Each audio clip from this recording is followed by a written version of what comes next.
What's going on, everybody? Did you miss me? I've been gone for a little while. I'm working on my second Udemy course, which I will have up soon, and I will have listed for you guys to use for free. It's how to get a job in sales development. I've had a lot of people ask me this question in coaching. How do I get into sales? How do I use sales? I thought, why not put something simple together and you guys can have it for free if you're interested in sales dev. Maybe I'll do another one for comedy also, talking about how to get started doing open mics. But here's the thing I wanted to talk about today. How do you put a call script together? I was answering a question on Quora about real estate. This is something I used to do actually as calls. How I got started kind of in sales is in addition to going door to door, like I've talked about before, I actually used to call for sale by owner houses for my uncle's company, for my grandmother, for some other realtors, and then I later set up sales systems for those companies to do the same things. It's awful. I'm not gonna lie. You need a really simple pitch. It taught me a lot about pitching, basically, which is why you got to be nice, you got to be quick, you have to be grounded, you can't get rattled when people talk to you back. And what I learned is that the really good pitch consists of basically the same things. It consists of opening and getting permission to talk. It consists of explaining who you are, who they are, and why you're talking. They call that why you, why now.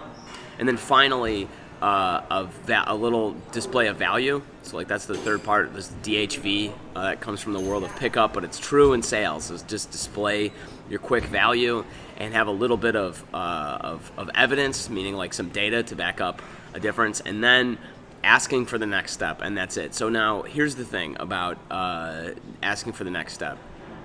It doesn't have to be big. It can be pretty small. It can just be, here's what I want to do. I'm going to send you an email. It's going to have a listing of things in it. I want you to take a look, and with your permission, I'd like to set a time to speak with you just for 5 or 10 minutes in a couple of days. Why don't we set that time now if you're open to it? You can always cancel it later on the email. Just write back, say you're not interested. Totally fine. That's a pretty low thing. A lot of times pitches go wrong because the ask at the end is too high. Like, we'd like to list your home. That's we just spoke. I don't know who you are. So what I want you to do is think about pitching like this, and it should sound something like this. Hi, this is this Mark? And Mark will say yes, no, maybe, whatever. And then you go, hi Mark, this is Brendan. I'm calling from professional real estate. What is now a bad time? And then mostly they'll say yes and hang up. Or they'll say every time's a bad time, whatever. You just say the same thing, which is, okay, this will be quick. Hey, I'm calling from professional real estate. Here's the thing. I noticed that you were for sale by owner, and I'm sure you get a lot of calls like this, but I'd like to explore potentially listing your home for you. And what I'd like to do to start that out is by sending you a packet over email. You can take a look. My company's a little bit different. I'm sure you've heard that before too, but here's the thing. We really are. We get homes sold very quickly. I have a lot of data to support that. We're actually better at selling homes normally within a month earlier of and at a 5% higher price than our competitors. And I'm going to send you an email that has data about that, and I'd like to take you to take a look at it. What I'd like to do right now, though, is just see if you're open to that.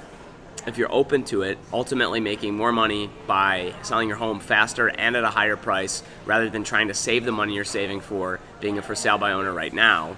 And what I'd like to do is set a time to talk about it. And if you don't want to, after taking a look at my email, that's totally fine. We can go ahead and cancel it. But would you be open to that? Sometimes people say no. Doesn't matter. The thing that's important, though, is that some of them say yes. So even if 1 out of every 25, let's say 4%, say yes, that means that every 25 phone calls that you make, every 25 for sale by owners you make, you're going to get a new listing seller. And that is powerful. That's really powerful. All you need then is more people in the list and more people dialing, and you could get 4, 5, 10 of these a day, depending on how much data you have and how large your territory is. Anyway, just thought this was real quick and a fun thing to do. So hopefully you're not in real estate because it's a challenging place to be. But take it easy, and I hope you guys have a good day.